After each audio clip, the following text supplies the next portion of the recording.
Hey family, Pastor and Amy and I are going to begin a series of devotionals that should appear on Wednesday afternoons for the next several weeks. The idea is that while we are all keeping our social distance, we are still social beings and need connection. So we hope that this will offer one small point of connection for you with your Harbor family. I'm testing out some new things at Harbor Church HQ, so this week will be brief. I want to follow up on something I preached on this Sunday. And our text was Exodus 17, verses 1 to 7. Let me read it for you from the New American Standard Bible. Then all the congregation of the sons of Israel journeyed by stages from the wilderness of Zin, according to the command of the Lord, and camped at Rephidim. And there was no water for the people to drink. Therefore the people quarreled with Moses and said, "Give us water that we may drink." And Moses said to them, "Why do you quarrel with me? Why do you test the Lord?" But the people thirsted there for water. And they grumbled against Moses and said, "Why now have you brought us up from Egypt, to kill us and our children and our livestock with thirst?" So Moses cried out to the Lord, saying, "What shall I do with this people?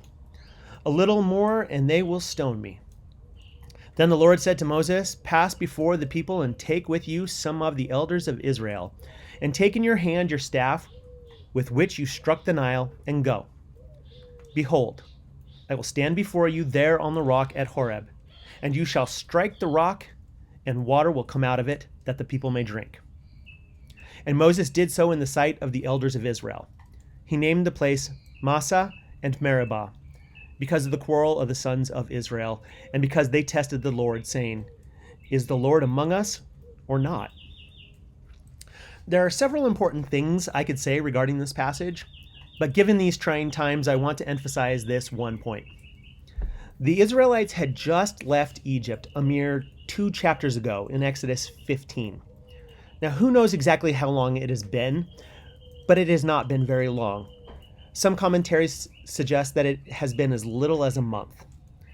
Now, the Israelites are wondering where God is in all of this. Yes, they are criticizing Moses, but they know Moses is God's proxy at the moment.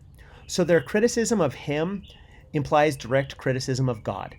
Now, by the way, what I am saying here is not that people may not criticize their leaders. I believe leaders can be criticized and should listen to criticisms offered. But that's a devotional for another day. My point here is that the Israelites are asking God to show up and solve their problem. God, we need water now. If you are the God we think you are, we need you to show up. They are effectively putting out the fleece, testing God to see what God will do and how they will respond to God's action or inaction. But what the Israelites are conveniently neglecting is the history of God's action in their lives, individually and communally. How God called and guided their ancestors, how God took care of them within and coming out of Egypt, and now in the wilderness up to this point. God had been present and active, but for the purposes of that moment, the Israelites did not acknowledge their own history with God.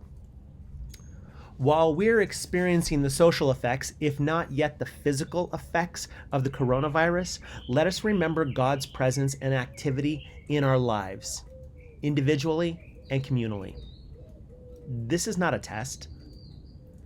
This is life, with its ups and downs. And we have the good fortune to have one another, but the even better fortune to have Emmanuel, God with us. Be sure to stay connected via this Facebook page and look for our next social connection opportunity this Friday. Till then, be well, stay healthy. God bless.